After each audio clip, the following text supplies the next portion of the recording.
गुरु भक्ति योग।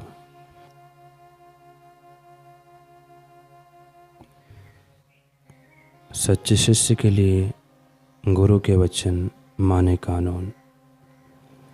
गुरु का दास बनना माने ईश्वर का सेवक बनना।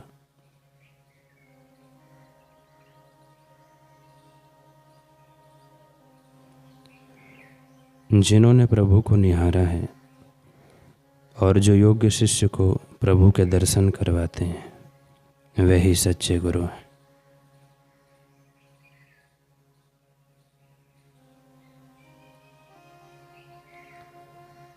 आलसी शिष्य को गुरु कृपा नहीं मिल सकती है। राजसी स्वभाव के शिष्य को लोक संग्रह करने वाले गुरु के कार्य समझ में नहीं आते।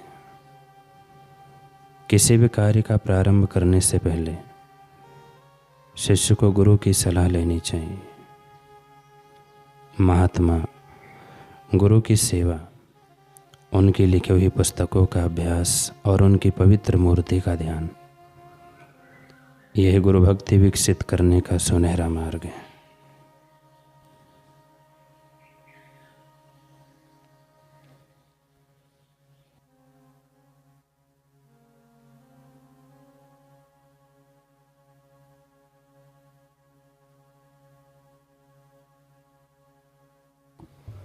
जो अपने गुरु के चरणों की पूजा निरपेक्ष भक्ति भाव पूर्वक करता है उसे गुरु कृपा सीधी प्राप्त होती है।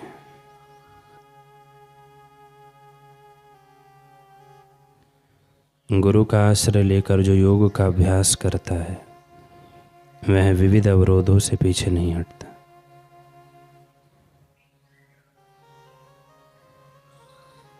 जो अपने गुरु के यशगान में आनंदित होता है और दूसरों के समक्ष अपने गुरु के यश का वर्णन करने में आनंद का अनुभव करता है उसे सचमुच गुरु कृपा प्राप्त होती है।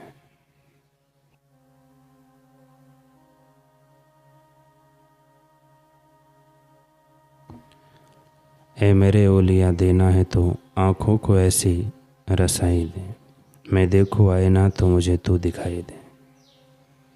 यही एक मुरीद की दुआ है, एक सच्चे शिष्य की दुआ है, उसके जीने का सलीका है। वह अपने अक्ष में भी मुर्शीद का चेहरा देखने का हुनर रखता है। गुरु का दीदार उसकी जीवन रेखा हुआ करता है। उसके सांस लेने, उसके दिल के धड़कने, उसके नब्ज चलने, उसके पूरे वजूद के होने का मकसद होता है। पलकों के इस तरफ और उस तरफ दोनों जहां में अपने सदगुरु को देख देख कर जीता है। ये रूहानी आशिक दीद नहीं तो जिंदगी नहीं, कुछ इसी तज पर ही जी रहा था। सूफी मुरीद अमीर खुसरो। कहते हैं अमीर खुसरो अपने गुरु निजामुद्दीन औलिया के रूहानी सौंदर्य का कायल था।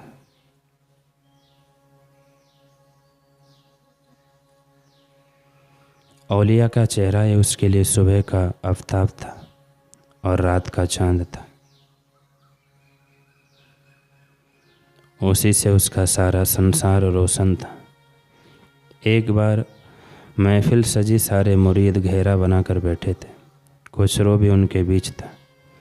वहीं सामने उसके इलाही नूर हजरत निजामुद्दीन साहिब का कमरा था जिसका दरवाज़ा अभी बंद था। खुसरो की रूह तड़प रही थी अपने सदगुरु के दीदार की प्यासे। तन मन का जर्रा जर्रा अपने सदगुरु को पुकार रहा था।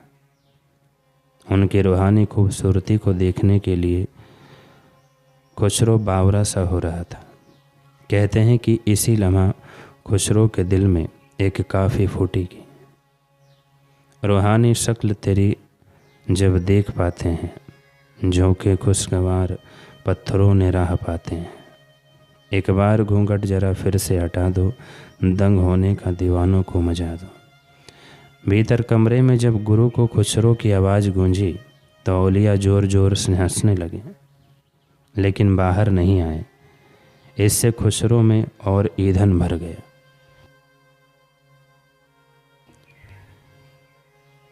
खुसरो आगे कहते हैं कि एक बार घूंघट जरा फिर से हटा दो, ताकि आलिम समझी बुझी राह भूलें।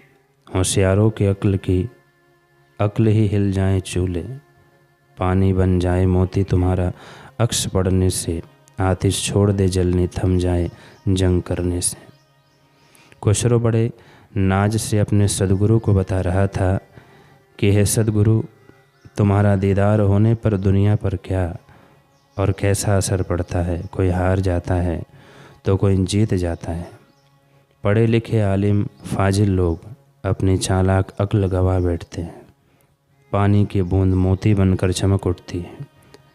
आतिश के अंगारे ठंडे पड़ जाते हैं, माने मुरीदों के दिल संवर जाते हैं। भीतर औलिया साहिब गदगद होकर सब सुन रहे थे, लेकिन अभी कशिश थोड़ी और बढ़ाना चाहते थे, इसलिए खुद बाहर नहीं आए। परंतु गुलाब के फूलों का एक गजरा खिड़की से बाहर उछाल दिया। सदगुरु की इस अदा पर खुसरो झूम उठा, फिर गाने लगा कि हे सदगुरु, तुम्हारे रूप के आगे चांद से मुंह मोड़ लूं, जन्नत के झिलमिलाती रोशनियाँ छोड़ दूं। तुम्हारे चेहरे के आगे ना बोलूं आईना है, ये बूढ़ा आसमां तो जंग जैसा खा गया है। हे सदगुरु, तेरी रूहानी हुस्न के सदके उसके आगे चांद फीका है, जन्नत की रोशनी मंद है। यह आसमान जंग खाए बूढ़े सा दिखता है। कसम खाकर कहता हूँ, मेरा यकीन मान, अब मुझे आईना देखने का जी नहीं करता। इस जहाँ में सांस तुमने फूंक दी, इस बेचारे को एक नई शक्ल दी। हे सदगुरु, साज में कुछ तान लाओ, पैनी आँखों के लिए कुछ ख्वाहिश जगाओ। हे मेरे साईं, तुम्हारे रहमो करम से ये जहाँ सांसें ले रहा है। मेरी ज़िंदगी को नई सूरत मिली है। परंतु हे मेरे ओलिया, अब तुम बाहर आ जाओ। मेरा साज धीमा पड़ रहा है, तुम उसमें नई तान भर दो। मेरी आंखें बेरंग हो गई हैं, तुम उनमें अपनी सतरंगी रंग सजाओ। बाहर आओ ओलिया, बाहर आओ। खुसरो के दिल की दस्तकें औलिया साहेब के दरवाजे पर लगातार बजती रही। आखिरकार कमरे का दरवाज़ा खुल गया। औलिया रेशमी चोगा पहनकर बाहर आए, अपने आसन पर आसीन हो गए। उनका दीदार पाते ही खुसरो दीवाना सा हो गया। डंडे की तरह उनके कदमों में सीधा जा लेटा। औलिया ने दोनों कंधों से पकड़कर खुसरो को ऊपर उठाया, फिर ऐसा अनोखा आशीर्वाद दिया जो कभी शायद हमने सुना ना। औलिया ने कहा, खुसरो, जा तेरे सदगुरु की उम्र बहुत लंबी हो, वह खूब जिए। खुसरो की तो जैसे रूह की मुराद पूरी हो गई। आशीर्वाद सुनकर खुसरो नाचने लगा। यह देखकर पास बैठा एक सूझवान व्यक्ति चकरा गया। पूछ ही बैठा कि औलिया, यह कैसा वरदान है? इसे देखकर आप खुसरो पर रहम कर रहे हैं या खुद पर? औलिया ने कहा कि खुसरो पर रहम बख्श रहा हूँ, क्योंकि इसकी सांसें मेरी सांसों से बंधी हैं। इसके दिल की धड़कनें मेरी धड़कनों को सुनकर चलती हैं। मैं हूँ इसलिए ये है। जब तक मैं जिंदा हूँ ये भी जी रहा है। जिस दिन इधर कुछ थम गया उधर उसमें भी थम जाएगा। मैं रुखसत हो गया तो वो भी नहीं जी पाएगा। पर मैं चाहता हूँ कि वो लंबा जिए। वो अपनी लियाकतों से इस दुनिया में, वतन में अमन की खुशबू बिखेरे। इसलिए उसी के प्यार वास्ते, उसकी सलामती के वास्ते मैं अपनी उम्र बढ़ाता जाता हूँ।